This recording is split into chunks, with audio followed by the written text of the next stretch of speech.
Selamat datang di Gema Gaib Official.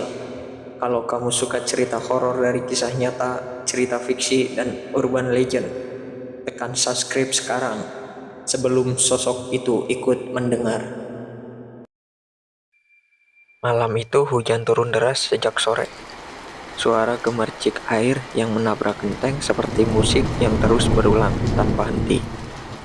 Kadang diselingi suara petir yang menggema di kejauhan. Angin berdesir lewat celah jendela, membuat tirai tipis di kamar Rian bergerak pelan, seolah ada yang menarik dari luar. Udara di dalam kamar terasa dingin menusuk, sampai-sampai nafasnya membentuk uap tipis setiap kali ia menghela. Rian, cowok 22 tahun yang baru beberapa bulan ngekos di kota ini, lagi asik rebahan di kasur tipisnya sambil main HP. Matanya sesekali memandang layar, sesekali melirik keluar jendela yang hanya terlihat gelap pekat. Lampu kamar cuma satu, bohlam 10 watt yang menggantung di tengah langit-langit. Warnanya agak kuning redup dan terbungkus sarang laba-laba di sudutnya. Cahaya lampu itu tidak menerangi kamar secara merata, meninggalkan sudut-sudut gelap yang membuat bayangan terlihat lebih tebal. Suara hujan dan angin bercampur dengan bunyi tetesan air dari atap yang bocor. Tuk, tuk, tuk, terus berulang di dekat pintu. Meski awalnya terdengar biasa, tapi lama-lama bunyi itu terdengar seperti langkah kaki yang tertahan. Pelan, tapi berirama. Rian menggelengkan kepala, mencoba mengabaikan pikirannya yang mulai aneh-aneh. Waktu berjalan pelan, Rian mulai merasa matanya berat. Kelopak matanya turun sedikit demi sedikit, tapi tepat sebelum ia benar-benar terlelap, entah kenapa pandangannya terpaku pada satu titik sudut di kamar tepat di sebelah lemari kayu tua yang sudah kusam dimakan usia. Lemari itu tingginya hampir menyentuh langit-langit, warnanya coklat gelap dengan pintu yang sedikit miring. Di sana, berdiri sebuah bayangan hitam, diam, tidak bergerak sama sekali. Bentuknya mirip manusia tinggi, bahunya sempit, kepalanya sedikit miring ke kiri. Tidak ada detail wajah yang bisa ia lihat, hanya siluet pekat yang seolah menyerap cahaya di sekitarnya.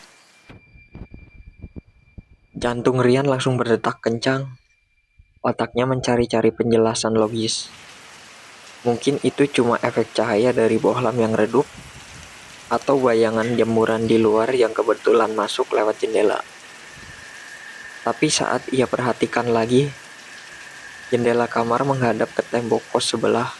Tidak ada ruang untuk jemuran di sana. Ah, udahlah. Paling cuma ilusi gara-gara ngantuk, gumamnya dalam hati. Mencoba menenangkan diri, ia menggeser badannya ke samping, menarik selimut sampai menutup leher. Ia sengaja memalingkan wajah dari alah lemari, pura-pura nggak melihat apapun. Tapi, sebelum sempat matanya benar-benar tertutup, telinganya menangkap sesuatu. Sebuah suara pelan, berat, dan basah. Suara yang terdengar seperti seorang bernafas lewat mulutnya dengan paru-paru penuh beban.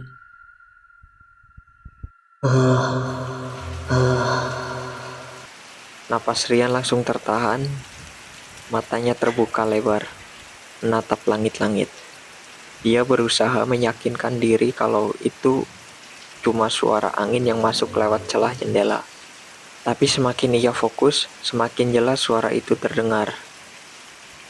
Dan arahnya tidak datang dari jendela, melainkan dari sudut kamar, dari tempat bayangan itu berdiri. Pelan-pelan, Rian menoleh, tapi sudut itu kini kosong. Lemari tua itu berdiri sendirian tanpa bayangan apapun di depannya.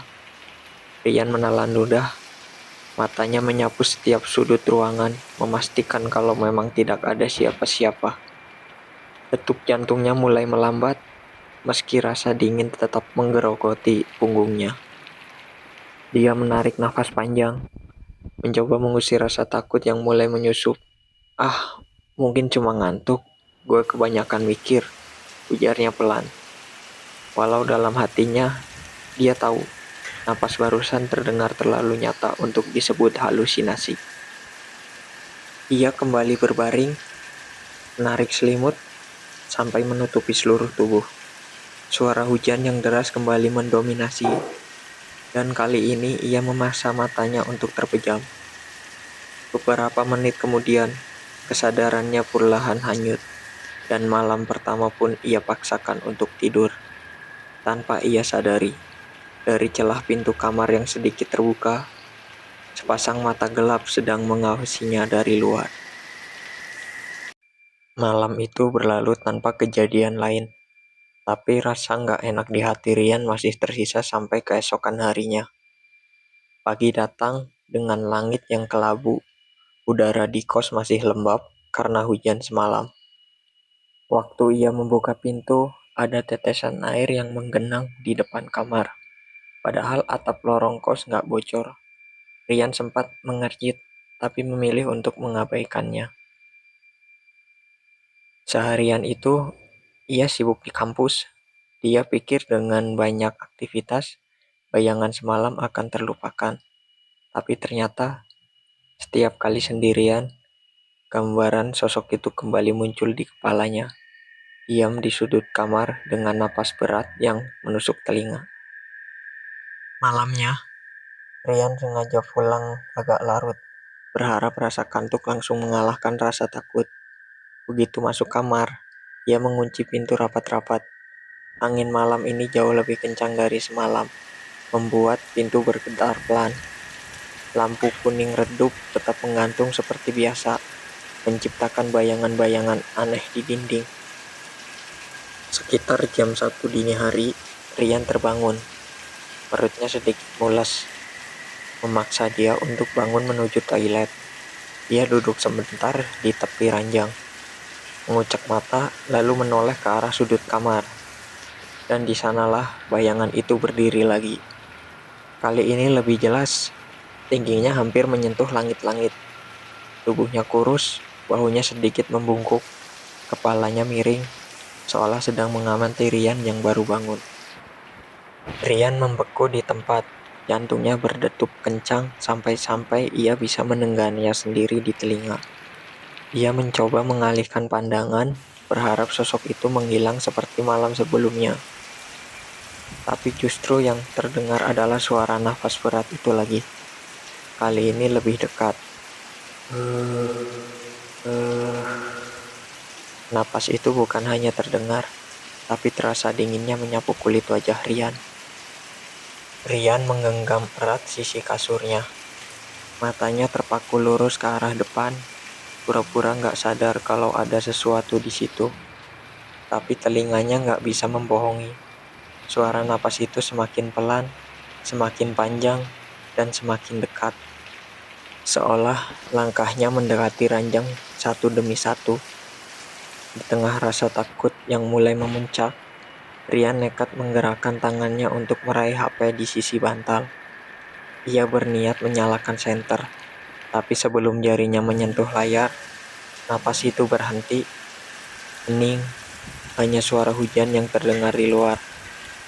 Dengan jantung yang hampir copot, ia memberanikan diri melirik ke sudut kamar. Kosong, tidak ada apapun. Lemari tua itu berdiri sendirian, tanpa bayangan pekat di depannya. Rian mencoba meyakinkan diri lagi. Udah, cuma halusinasi. Ia bangkit pelan, melangkah menuju pintu. Namun, ketika tangannya memutar knob, terdengar bunyi kecil di belakangnya. Krek, krek, seperti kayu yang bergesekan. Rian menoleh perlahan, dan matanya langsung membelak.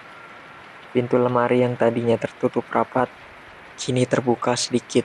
Dari celah gelap di dalamnya, terlihat 2 titik merah samar, seperti mata yang mengintip. Refleks, Rian mundur beberapa langkah. Kedua titik merah itu menghilang, diikuti suara pintu lemari menutup dengan sendirinya. Suara itu menggema di seluruh kamar yang sempit. membuat bulu kuduknya berdiri. Dia sudah nggak tahan. Rian langsung keluar kamar menuju lorong kos, berniat pergi ke toilet luar. Udara malam menusuk tulangnya, tapi jauh lebih melegakan daripada berada di dalam kamar itu. Setelah kembali, dia hanya duduk di ranjang. Lampu tetap menyala dan matanya waspada ke setiap sudut sampai subuh. Pagi itu, wajahnya pucat. Teman kos yang melihat bertanya apakah dia sakit. Rian cuma menjawab kalau dia kurang tidur. Ia enggan menceritakan apa yang dialami, takut dibilang berhalusinasi atau dianggap penakut.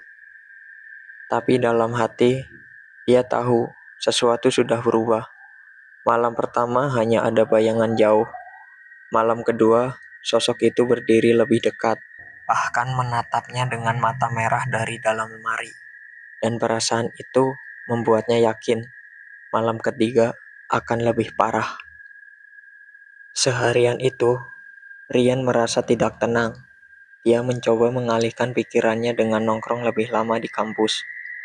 Bahkan mampir ke warung kopi sampai hampir malam. Tapi setiap ia melirik jam, ada rasa takut yang menyusup, seperti ada yang menunggu di kamarnya. Hujan malam itu turun lebih deras dari 2 malam sebelumnya. Langit bergemuruh, sesekali kilat menyambar, menyinari lorong kos yang sempit. Begitupun Rian masuk ke kamarnya. Hawa dingin langsung menyergap. Lampu kuning redup itu masih menggantung, tapi cahayanya yang dihasilkan terasa lebih muram. Entah kenapa, bohlam itu seperti berpendar pelan-pelan, seolah kehabisan tenaga. Dia memutuskan untuk tidur dengan lampu menyala, gak mau gelap-gelapan, pikirnya. Tapi tepat jam 2 pagi, tanpa ada tanda-tanda, listrik di kamarnya padam, gelap total. Hanya suara hujan dan derit jendela yang bergerak karena angin. Rian panik, meraba-raba kasur mencari HP. Tapi sebelum dia sempat menyalakan senter, terdengar suara itu lagi. Tok, tok, tok. Suara langkah pelan di lantai kamar, mendekat dari sudut dekat lemari. Tok, tok, tok. Langkahnya melambat, tapi teratur, sampai jaraknya terasa hanya beberapa meter dari ranjang. Lalu, suara napas itu muncul lagi. Kali ini lebih berat, lebih dekat, dan lebih dingin.